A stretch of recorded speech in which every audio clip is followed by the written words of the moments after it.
we want to engage in a little fun. And Legos always bring out the kid in us. And so it's a great opportunity to just get our hands in there and build and work together with some people that we don't normally work together with. So we're going to start this out with just a couple rules. Your table will have 15 minutes to build a bridge with the Legos that you have in that bag. You will each draw one card from envelope number 1. You'll see that on your table as well, where your individual assignment is written. Just draw them randomly, there's no names on them. You may not trade cards with anyone, and you may not share what's on your card. It is a very special assignment. You may not speak during the process of building at any time, because I'm watching it. You're being filmed.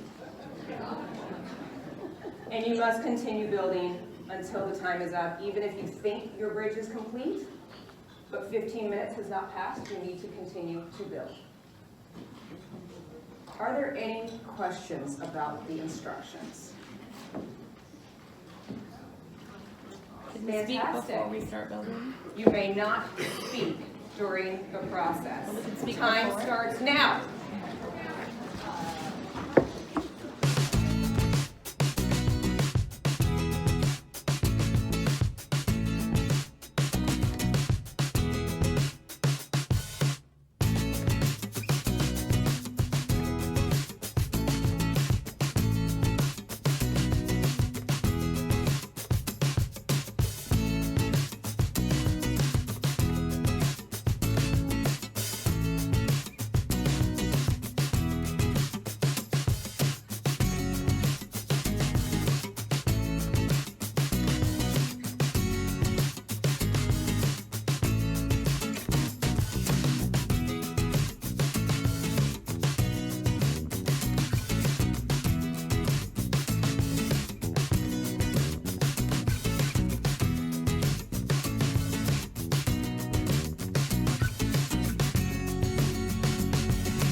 Was the leader in each group? Raise your hand. Who wanted to be the leader in each group? I'll go with it. Krista, what? Raise your hand if you felt frustrated at any time. Why are you Get your laughing? hand up there, Grunter. It was up there. It was Okay. up there. What created the laughter? Hand signals. Grunting. A lot of grunting. Grunting, a lot of grunting. Grunter. What else created the laughter? Catherine? Absolute chaos. Chaos that was unfolding right in front of our eyes. It was hilarious. Because we're smart people and we couldn't figure out a toy. Right? We're smart people and we couldn't figure out a toy. It seems so simple. It was right there in front of us. We just needed to do that. It seemed so easy, and yet it was comical. So now we're going to do a debrief activity at our tables. And it's going to look a little bit differently than the first part. So now, just sit your bridge off to the side so that it's out of your way. Do not deconstruct. Leave them as beautiful as they are. And now you're going to reach for envelope 2. And you're going to read the directions out loud to your team that's on the larger sheet of paper. Everything is very self-explanatory. Make sure that you are collaborating as a team and sharing all information. Ask questions to me or anyone else when you need to. Go ahead and begin. Directions. Each person will randomly select a card from the envelope.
Now raise your hand if you felt as frustrated as you did the first go-around. Awesome. Raise your hand if knowing everyone's roles helped. Of course. What about if you felt you were heard during these conversations? Raise your hand. If you were heard. Okay? Not hurt. Raise your hand if you actually didn't mind the role you were given, even though you had no say in it. Okay? Now I want to go around to each table, and there's a spokesperson at each table. And we're going to just start with table 1 and make it easy. Spokesperson, if you would share with the group one of your answers that you probably generated the most conversation around. Yeah, just frustrated not being able to talk, which made us confused about the responsibilities. So we were like knocking over each other's pieces because we actually had roles that made us argue about things, but we didn't know that. So we have disengagement due to conflicting interests. I just like it.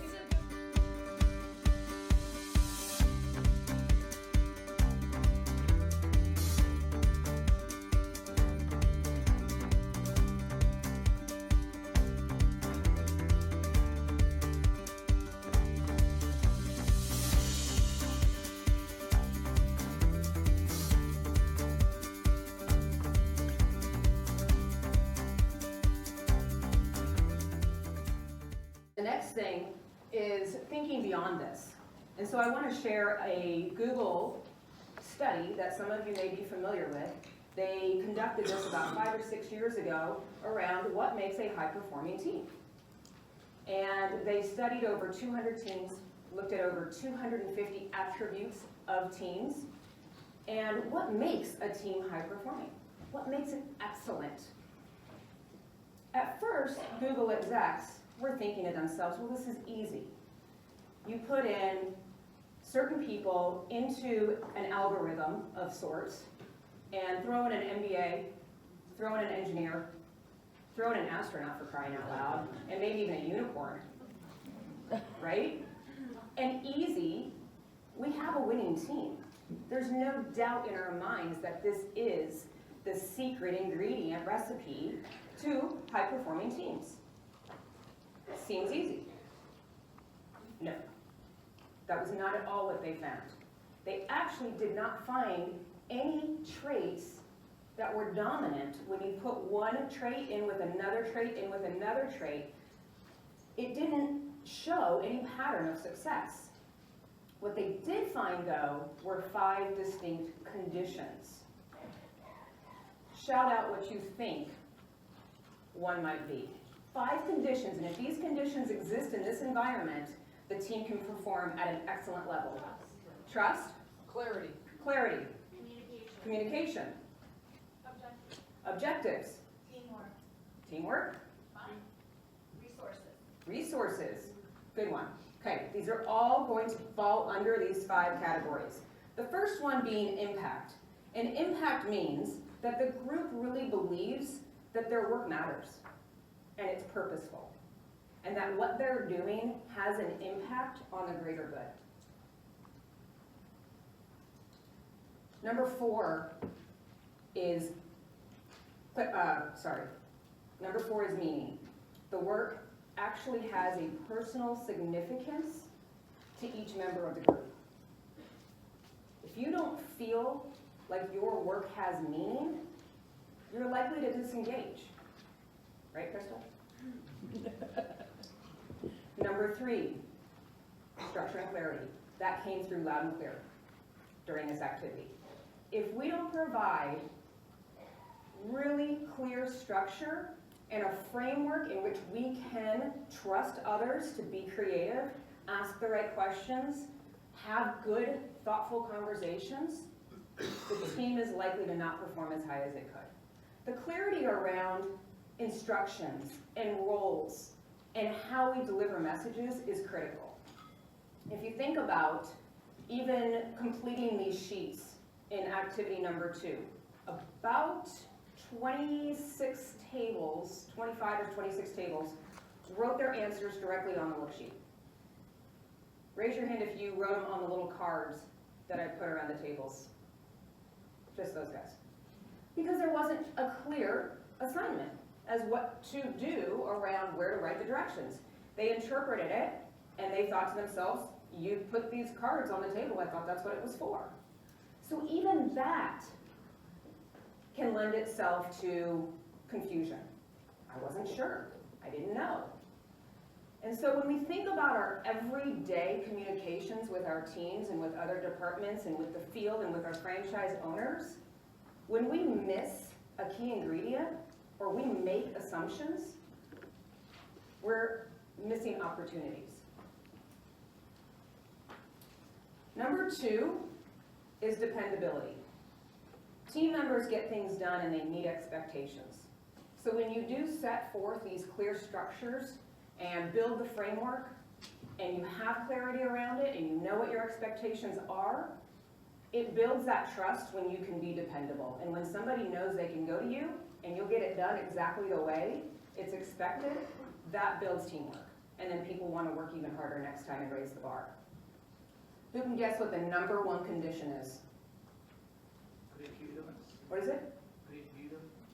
Great leader. It's a good thought, but no. Trust. Okay, it builds right into that. It's actually called psychological safety. And it's a bigger concept than even trust. Doesn't roll off the tongue. Psychological safety is really how teammates treat each other. Just let that sink in for a second. If you want to be on a high-performing team, you've got to think about how you treat each other. And that goes way beyond trust. Trust is a part of it, right? This is a good quote from Simon Sinek. If you've never watched his talks and his videos, I absolutely urge you to. He's a wonderful, I would say motivational speaker, but it's not cheeky or anything. It's just really good food for thought. A team is not a group of people who work together. A team is a group of people who do trust each other. And with psychological safety, as that increases, so does team performance. It's as simple as that. So, with that said, it's all nice and good and well, but psychological safety is actually sometimes easier said than done because some of us are rule abiders and we go by the book and we don't want to veer from that path. While others of us are adventure seekers and we love to travel down the untraveled road and we love to kind of push the envelope and we love to test and try new things, whereas we've got that conflicting interest, very well intended on both sides, but they can be conflicting. We have some people who love a good debate and lean in to a good heated argument, while others would rather crawl in a hole than be in a heated discussion. We have people who are extremely serious, they're very focused, they don't want distractions, they don't work well with interruptions, and then we have people who just love to make others laugh and like to have a good time. I don't know why you're laughing, because there's no one in here like that. We also have people who are very poised and polished, and then we have those who, you know who you are. And that's why you're laughing, because you know. But that's not a bad thing. And I think that we've mentioned that. When you went around and shared your debrief, it came through as a theme that you guys looked at it differently. You had different interpretations of it. You come with different experiences. You come with different perspectives. You come with different ways to attack problems and solve. But that's not a bad thing. Because one condition matters most for promoting psychological safety, and that's cooperative goals. And that got touched on so many times this morning. If we have an objective that is clear and we have a goal that is collective and cooperative, we can find a way to get there, regardless of how we look at things, regardless of the experiences we've had, regardless of our conflicting goals. We can get over that and look at the end goal. So I want to back up here. What are our cooperative goals at Papa Murphy's?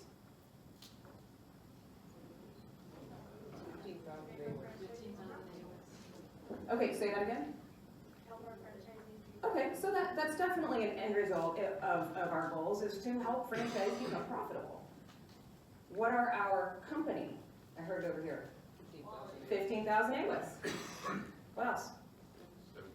70% margin. What else? People-centric learning organization. We're all working towards those. We all know what those are. They're in front of us. We see them. We know what we're doing to get there. We have strategies in place. So, to keep in mind those goals and then to think about our daily behaviors, those two blended will help us. So what can we do today to make this happen? Clearly, this is the #1 theme that even you guys mentioned. I went into this hoping that it would come out as a theme, and it did. We've got to clarify roles. If you are on a team and you even think for a second that you need to do this, you do. So work together, work with your manager, and really make distinct, clear delineations of who on your team does what and why, when, and how. Oops. Don't disconnect. I pick on you, Krista, but I already did twice. Look, it's human nature. I've done it. We're guilty of it. A lot of us do this. We get so frustrated, and we just pull away. And we're like, I'm done. I'm just done. I can't do this anymore. And yet we all know, looking at ourselves and our behavior when we do that, we know that wasn't the right thing to do. And so we have to get ahead of it prior to disconnecting, because it just doesn't serve any good. And the last one is seek to understand. As you did in the first activity, as frustrating and as comical as it was, you were really seeking to understand. Help me understand what I need to do here to make this bridge happen. Help me. And so I think that if we talk a little less and we listen a little more, it can help.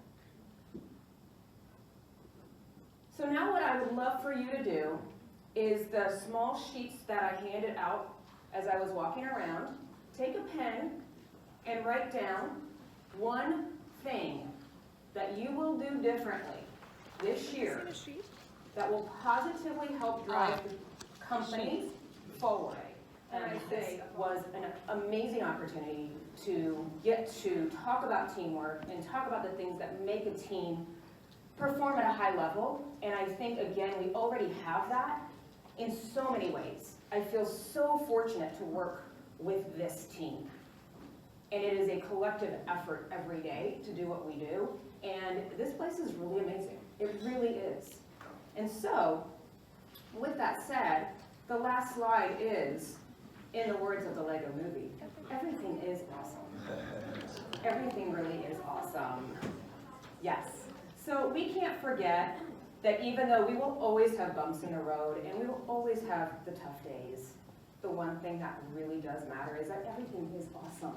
And what we do does make a difference. And you guys rock. Thank you so much.